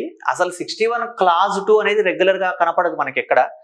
61లో రాజ్యాంగ ఉల్లంఘనకు సంబంధించి అంటే రాష్ట్రపతిపై మహాభియోగ తీర్మానానికి సంబంధించిన అంశాలు ఉన్నాయి. రాజ్యాంగ ఉల్లంఘనకు అర్థం ఎక్కడ లేదండి కాబట్టి ఇది ఎలిమినేట్ చేయండి. ఇక 61లో ఇంకేదో 2, 3 ఉందేమో అని అనుకోవద్దు. రాష్ట్రపతి అభిశంసన అన్నది అర్ధన్యాయ ప్రక్రియ అంటే పార్లమెంటు యొక్క అర్ధన్యాయ సంబంధ అధికారమే ఏది రాష్ట్రపతి తొలగింపు. కాబట్టి ఇక్కడ ఇవ్వబడ్డ ఆన్సర్లలో ఏ మరియు సి రెండు కరెక్టే. పొరపాటున ఏబిసి అనుకోవద్దు. ఎందుకంటే ఇక్కడ రాజ్యాంగ ఉల్లంఘన ప్రక్రియకు అర్థం లేదు. ఏది రాజ్యాంగ ఉల్లంఘన అనేది వివరించబడలేదు. ఇక్కడ ఈ కింద ఇవ్వబడిన వాటిలో రాజ్యాంగం ప్రకారం రాష్ట్ర గవర్నర్ విచక్షణాధికారాలు ఏవి? మీరు మొన్న సండే రోజు రాసినటువంటి టెస్ట్లో మీరు ఈ క్వశ్చన్ యాజిటీ అంటే ఇంతకుముందు కూడా 4-5 వచ్చాయి, నేను సందర్భం లేదు కాబట్టి చెప్పలేదు. ఈ క్వశ్చన్ ఇలాగే అంటే ఈ పదాలు కూడా గమనించండి, ఇలాగే ఉన్నట్టుంది. రాష్ట్రపతి పరిశీలన కోసం బిల్లులు రిజర్వ్ చేయవచ్చు. అంటే విచక్షణాధికారం అంటే ఏంటి? గవర్నర్ విచక్షణాధికారం అంటే ముఖ్యమంత్రి సలహా లేకుండా కానీ సలహాకు వ్యతిరేకంగా కానీ చేపట్టేది. రాష్ట్రపతి పరిశీలన కోసం బిల్లు రిజర్వ్ చేయడం అంటే ఆర్టికల్ 201 ప్రకారం ఒక రాష్ట్ర బిల్లును కేంద్రానికి పంపడం. రాష్ట్రంలో రాష్ట్రపతి పాలనను సిఫారసు చేయొచ్చు. ఏదైనా ఒక రాష్ట్రంలో రాజ్యాంగ ఉల్లంఘన జరుగుతుంది అనుకున్నప్పుడు, కేంద్ర మార్గదర్శకాలు పాటించలేదన్నప్పుడు సిఫారసు చేయొచ్చు. రాష్ట్రంలో ప్రధాన కార్యదర్శి చీఫ్ సెక్రటరీ నియమించడానికి సంబంధించి ఇది గవర్నర్ కాదండి, ముఖ్యమంత్రి. పాలన మరియు శాసన సంబంధమైన విషయాల్లో ముఖ్యమంత్రి నుండి సమాచారం తెప్పించుకోవచ్చు. అంటే ఒక రాజ్యాంగాధినేతగా ఈయన ఏం చేయొచ్చు అంటే ముఖ్యమంత్రిని ఏదైనా సమాచారం ఇవ్వండి నాకు అని అడగవచ్చు, తెప్పించుకోవచ్చు. అలా అడగడానికి తెప్పించుకోవడానికి అధికారం కలిగి ఉంటాడు కాబట్టి సి కాకుండా ఉండాలి. సి కాకుండా అంటే ఏబిడి సరైన సమాధానం. గవర్నర్ విచక్షణకు సంబంధించి ఈ క్వశ్చన్ కూడా చూడండి, ఇది కూడా మనకు గతంలో యాజ్ ఇట్ ఈస్ గా వచ్చిన ప్రశ్నే. కేంద్ర సంబంధాలకు సంబంధించినటువంటి పరిణామాలను కాలక్రమంగా చెప్పండి అన్నాడు.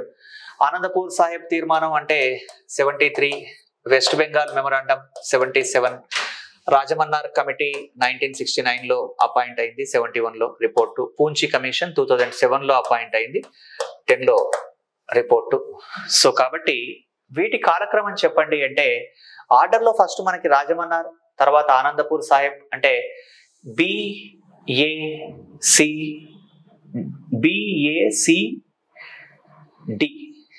ఒకసారి గమనించండి, ఇక్కడ ఇది సరిగా కనపడట్లేదు మీకు, బహుశా ఇది BACD అండి, ఇది ఆర్డర్. ఏ కమిటీ ఎప్పుడు?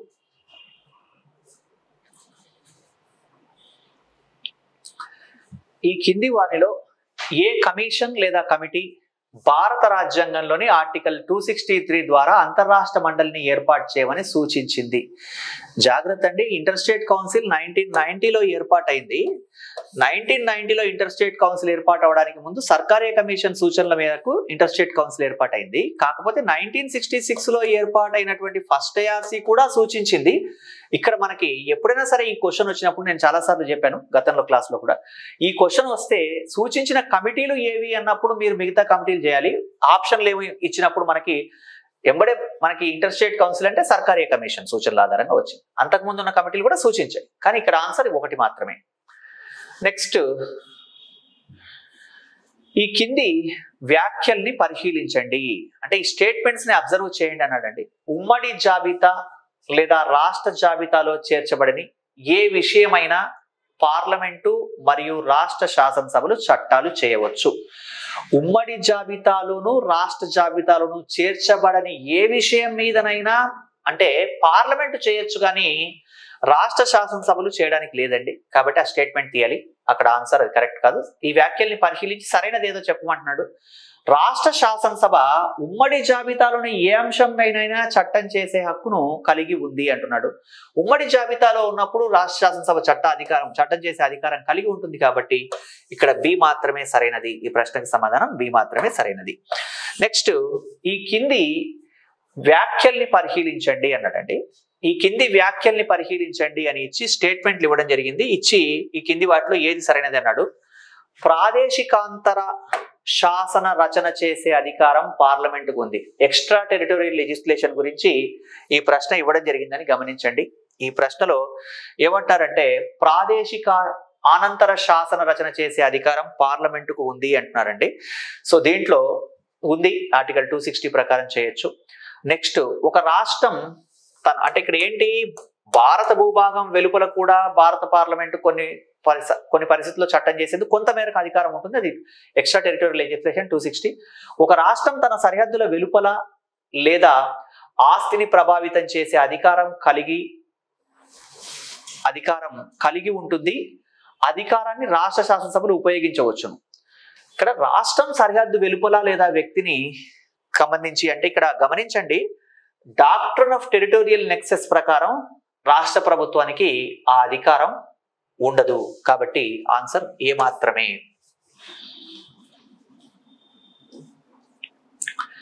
ఈ కింది వ్యాఖ్యల్ని పరిశీలించండి అన్నాడు. స్టేట్మెంట్లు ఇచ్చాడండి. ఇక్కడ ఒకసారి మీరు ఎప్పుడైనా మీకు డౌట్ వస్తే ఎంబడే consider the following statements. English కూడా చూసుకోండి. భారత యూనియన్ వివిధ రాష్ట్రాల మధ్య స్థిర అంగీకారం కానీ లేదా ఆ రాష్ట్రాల యూనియన్ నుండి విడిపోయే హక్కు వంటివి లేకుండా ఏర్పడింది. సింపుల్ గా చెప్పాలంటే ఇండియాలో ఉన్నటువంటి స్టేట్స్ కంట్రీస్ గా విడిపోలేవు అన్నది ఆ స్టేట్మెంట్ యొక్క ఉద్దేశం అండి. భారతదేశంలో ఉన్నటువంటి రాష్ట్రాలు దేశాలుగా విడిపోలేవు. నిజమే, విడిపోలేవు. ఎందుకంటే India union of states, India federation కాదు కాబట్టి. రెండవ స్టేట్మెంట్, భారత ప్రభుత్వ చట్టం 1935లో కానీ దానికి ముందు కానీ ఏ రకంగా రాష్ట్రాలు సార్వభౌమ అధికారాలు కలిగి లేక అధికారాన్ని ఏకకేంద్ర రూపంలో ఉన్నాయి. 1935 చట్టం 1935 భారత సమాఖ్య విధాన రూపకల్పనకు ఇక్కడ ఏంటి ప్రాతిపదికను కల్పించిందండి. సింపుల్ గా చెప్పాలంటే బిఫోర్ 1935 ఇండియా ఒక ఏకకేంద్ర 1930 అని చెప్తున్నాడు. కరెక్టే. కాబట్టి ఈ ప్రశ్నలో ఏ మరియు బి రెండు సరైనవే అని గమనించండి. 94వ ప్రశ్న. నెక్స్ట్,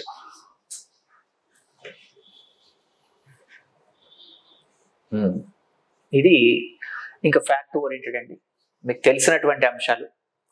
95వ ప్రశ్న, రాజ్యాంగ సవరణ చట్టాలని వాటి లక్ష్యాలతో జతపరచండి. ఫస్ట్ కాన్స్టిట్యూషనల్ అమెండ్మెంట్ అనగానే 31A 31B 19 వీటి కోసం 15(4) కోసం ఎత్తుక్కుంటారు, కానీ భూ సంస్కరణల కోసం చూస్తారు.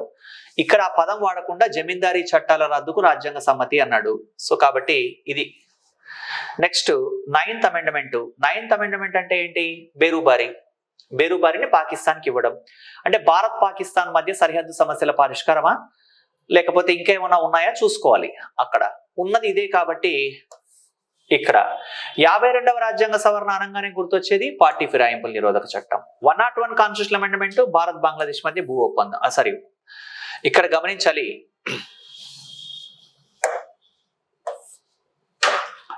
ఇక్కడ ఇవ్వబడ్డవి ఏబిసిడి 4 అంశాలు మాత్రమే. భారత్ బంగ్లాదేశ్ మధ్య కొన్ని ప్రదేశాలకు బదలాయింపు అంటే ఇది 100వ రాజ్యాంగ సవరణ. జిఎస్టికి సంబంధించిందేమో 101 అవుతుంది. సో ఈ కాంబినేషన్ తీసుకోండి. ఏ అనేటువంటిది మనకి 4 ఉండాలి. ఏ 4 ఉన్నది ఒకే ఒక ఆప్షన్ ఇక్కడ ఉన్న 4గింట్లోనూ. 1వ రాజ్యాంగ సవరణ అనేది జమీందారీల రద్దుకు సంబంధించినటువంటి రాజ్యాంగ సమ్మతి అన్నది ఏ4 ఉండాలండి. ఏ4 అనే కాంబినేషన్ ఇక్కడ ఉంది. ఇక్కడ ఏ3 ఉంది, 2 ఉంది, 1 ఉంది. మొదటి రాజ్యాంగ సవరణ 1951 జమీందారీల అంతే కదా ఏ4. ఇక్కడ గమనించవలసిన పాయింట్ ఏంటి, ఒకసారి మళ్ళీ చెక్ చేయండి. మొదటి రాజ్యాంగ సవరణ 1951 జమీందారీ చట్టాల రద్దుకు రాజ్యాంగ సమ్మతి. 9వ రాజ్యాంగ సవరణ భారత్ పాకిస్తాన్ల మధ్య అంటే బేరుబారిని పాకిస్తాన్కి ఇచ్చేయడానికి సంబంధించినటువంటిది ఈ అంశము, బేరుబారికి సంబంధించి. 52వ రాజ్యాంగ సవరణ అంటే ఇది పార్టీ ఫిరాయింపులకు సంబంధించింది. 101 అనేది జిఎస్టికి సంబంధించింది.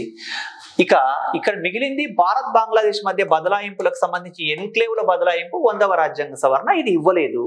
ఈ కాంబినేషన్ లో ఉన్నది ఇక్కడ మనకి ఏ4 అన్నది ఒకటే ఉంది అంటున్నాను నేను. కాబట్టి ఇక మీరు ఎట్లా క్రాస్ చెక్ చేసినా ఇదే సరైన సమాధానం. నెక్స్ట్, ఈ కింద తెలిపిన విషయాలపై చేసిన రాజ్యాంగ సవరణల్ని వాటి కాలక్రమంలో ఏర్పాటు చేయండి. అంటే ఇక్కడ ఏమంటున్నారు, ఈ రాజ్యాంగ సవరణల్ని వరుస క్రమంలో చెప్పండి అంటున్నాడండి. అంటే ఏ రాజ్యాంగ సవరణ తర్వాత ఏంటి అనేది. ఇప్పుడు ఓటు హక్కు వయస్సు 21 నుంచి 18 సంవత్సరాలు అంటే మనకు తెలుసు. 61st అమెండ్మెంట్ 1988లో చేశారు, 1988 నుంచి వచ్చింది. 9th షెడ్యూల్ అంటే ఇది 9th షెడ్యూల్ని పొందుపరిచింది 1951లో. అలాగే ఈడబ్ల్యూఎస్ రిజర్వేషన్లకు సంబంధించినటువంటి 103 నిబంధనకు సంబంధించి 2019లో. సహకార సంఘాలు 43B 2011లో. వీటిలో మీరు ఆర్డర్ గమనించాలి అంటున్నాడు. సో దీంట్లో లోక్సభ శాసనసభలో మహిళా రిజర్వేషన్లు అంటే ఇది నారీ శక్తి వందన అధినియం కాబట్టి 2023 ఇది మనకి 2024 తర్వాత ఇంకేంటి అమల్లోకి వచ్చేది. నెక్స్ట్ ఎప్పుడు అమల్లోకి వస్తుందో తెలియదు కాబట్టి దీన్ని మీరు చివరికి తీసుకోండి. కాబట్టి ఇక్కడ మీరు అబ్జర్వ్ చేస్తే అంటే బిల్లు చట్టము అమలు వేరు కాబట్టి అన్నిటికన్నా ఫస్ట్ 9వ షెడ్యూల్ రావాలి. సో ఈ ప్రశ్నకి సి రావాలి. అన్నింట్లోనూ ఇక్కడ రెండింటిలో సి ఉంది, వీటిలో లేదు. ఈ 2 ఎలిమినేట్ చేసేయండి. తర్వాత దీంట్లో ఆర్డర్ కనుక తీసుకున్నట్లయితే 1951 తర్వాత నెక్స్ట్ ఏముంది, 88 ఉంది కాబట్టి ఏ. ఇంకా ఆటోమేటిక్గా మిగతావన్నీ ఆర్డర్ వచ్చాయి కాబట్టి ఇది ఎలిమినేట్ చేస్తే ఇది సరిపోయింది. సో ఇయర్లు తెలిసినప్పుడు ఇక అది మ్యాచింగ్ అనేది మీకు ఇష్యూయే కాదు, చాలా చక్కగా చేయొచ్చు. నెక్స్ట్, ఇది కొంచెం టెక్నికల్ ప్రశ్నేనండి. ఈ కింది వానిలో ఏ రాజ్యాంగ సవరణ భారత రాజ్యాంగంలోని ప్రకరణ 3ను సవరించింది అంటే 18th అమెండ్మెంట్ అండి. అంటే 18th అమెండ్మెంట్ ద్వారా ఏం జరిగింది అసలు, ఇక్కడ మనకి 18th అమెండ్మెంట్ చేసిన తర్వాత 1966లో రాజ్యాంగ సవరణగా అంటే ఒక రాష్ట్రాన్ని కానీ ఒక కేంద్ర పాలిత ప్రాంతాన్ని కానీ ఏర్పాటు చేయడం విషయంలో రాష్ట్రాలకు ఇంకా కొంచెం సులభమైన ప్రక్రియను అనుసరింపజేయడానికి అవకాశం ఏర్పడింది. అంటే కంపల్సరీ పరిగణించాల్సిన అవసరం లేదు, కొన్ని నియమాలని ఫ్లెక్సిబుల్ చేశారు. కాబట్టి ఇక్కడ 3వ ఆర్టికల్ కి సవరణ జరిగింది. ఏ రాజ్యాంగ సవరణ అంటే 66లో జరిగినటువంటి 18th కాన్స్టిట్యూషనల్ అమెండ్మెంట్ అండి.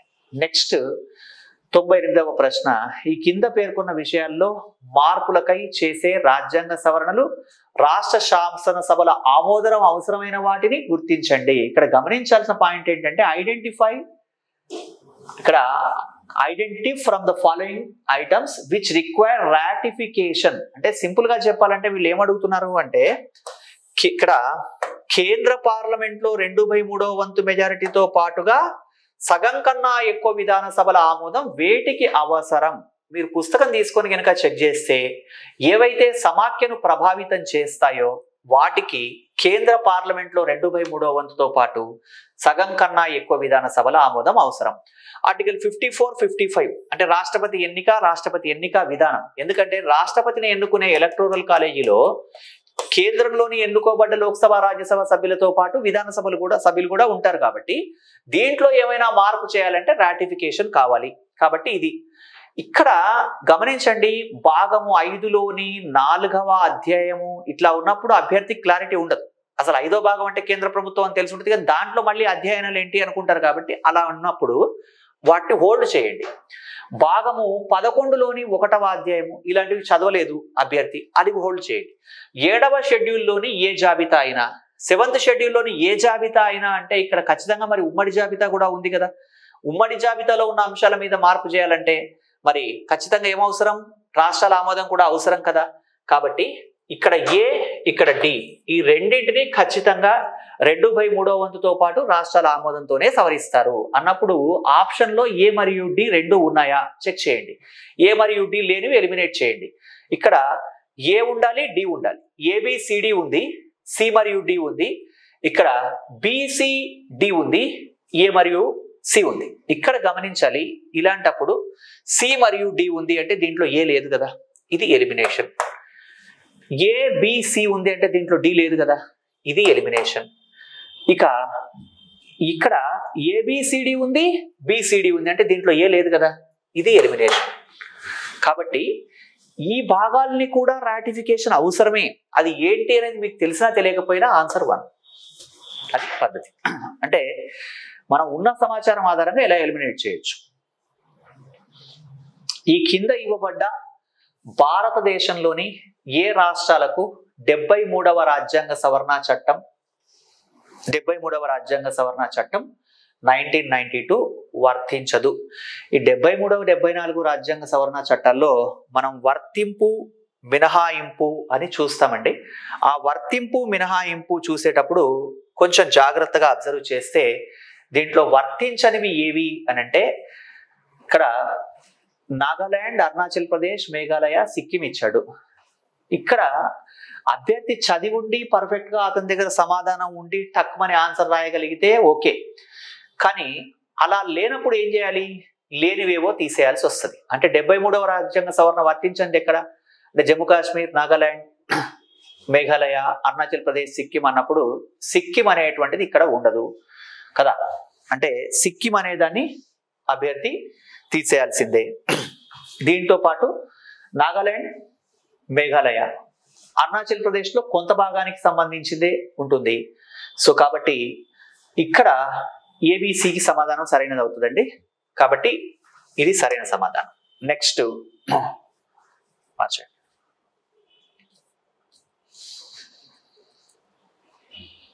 ఈ కింద తెలిపిన సమాఖ్య పద్ధతిపై ప్రభావం చూపే రాజ్యాంగ సవరణ నియమాలు వరుస క్రమం పద్ధతిలో ఏర్పాటు చేయండి. ఇక్కడ సమాఖ్య పద్ధతి, రాజ్యాంగ సవరణ నియమాల వరుస క్రమం చెప్పండి అంటే ఇక్కడ రాజ్యాంగ సవరణ ప్రక్రియ ఎలా కొనసాగుతుందో చెప్పమంటున్నారండి. రాజ్యాంగ సవరణ ప్రక్రియ ఎలా కొనసాగుతుందో చెప్పండి అంటున్నారు. దీంట్లో గమనించాలి, పార్లమెంట్లో ఏ సభలోనైనా బిల్లు ప్రవేశపెట్టవచ్చు. రాజ్యాంగ సవరణ బిల్లు పార్లమెంట్లో ఏ సభలోనైనా ప్రవేశపెట్టాలి, కరెక్టే. కనీసం సగం రాష్ట్రాల శాసనసభలకు ఆ బిల్లు ఆమోదం కావాలంటే మొదట ఏం కావాలి, ఇక్కడ దీనికి ఫస్ట్ ఏ సభలోనైనా పెట్టొచ్చు. ఉభయ సభల సమావేశాల్లో 2/3 వంతు సభ్యుల్లో హాజరై ఓటింగ్ లో పాల్గొన్న మొత్తం సభ్యుల్లో 50% మెజారిటీ ఆమోదించాలి, ఇది ఓకే. నెక్స్ట్, కనీసం సగం రాష్ట్రాల శాసనసభలు తమ ఆమోదాన్ని తెలపాలి.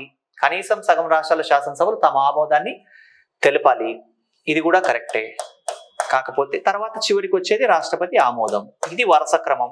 అంటే ఇక్కడ మనం ఏ, డి, బి, సి ఆ వరుస క్రమం రావాలి ఒకటి. ఓకేనండి, ఇది ప్రశ్నపత్రం.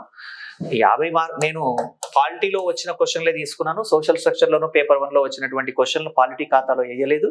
50 మార్కులకు గాను ఈ ప్రశ్న పత్రంలో తెలంగాణలో ఎగ్జామ్ రాసిన వాళ్ళు ఎవరైనా కనుక ఈ వీడియో కనుక చెక్ చేసుకున్నట్లయితే తర్వాత మీరు 36, 37 రాస్తే బాగా రాసినట్టు, 40 పైగా 40+ కనుక రాస్తే మీరు బాగా ఇంకా మంచిగా రాసినట్టు అని అర్థం. 45లో 46 ఎక్స్పెక్ట్ చేయొద్దు. ఇది 40, 41, 42 వస్తే అద్భుతంగా రాసినట్టు అభ్యర్థి. సో ఓవరాల్ గా కూడా అదే హైయెస్ట్ మార్కులు ఉండడానికి అవకాశం ఉంది. చూస్తూ ఉండగానే ఇప్పుడు ఎలా ఉంటుందంటే అభ్యర్థి 73, 74 రాజ్యాంగ సవరణలు చదువుకుంటాడు కానీ 29 అంశాలు 18 అంశాలు గుర్తుపెట్టుకుంటాడా అన్నది క్వశ్చన్ మార్క్. అలాంటివి రూల్ ఆఫ్ థమ్ అంటే గుడ్డిగా దిద్దితే కరెక్ట్ అవ్వచ్చు కానీ బాగా చదివి అన్ని గుర్తుపెట్టుకొని కరెక్ట్ అయ్యాడంటే ఇంకా వాళ్ళు చాలా అసాధారణంగా ప్రిపేర్ అయినట్టు అర్థం. ఓకేనండి. సో ఇది ఒక అవగాహన మాత్రమే. మళ్ళీ మన రెగ్యులర్ క్లాసు రేపు యాజ్ యూజువల్గా ఉంటుంది. సో ఈ సెషన్ పేపర్ని ఎక్స్ప్లెయిన్ చేయడం కోసం మాత్రమే ఉంచడం జరిగింది. ఇంకేదైనా ఉన్నా మీరు మళ్ళీ తర్వాత మాట్లాడొచ్చండి. Have a pleasant day. Thank you.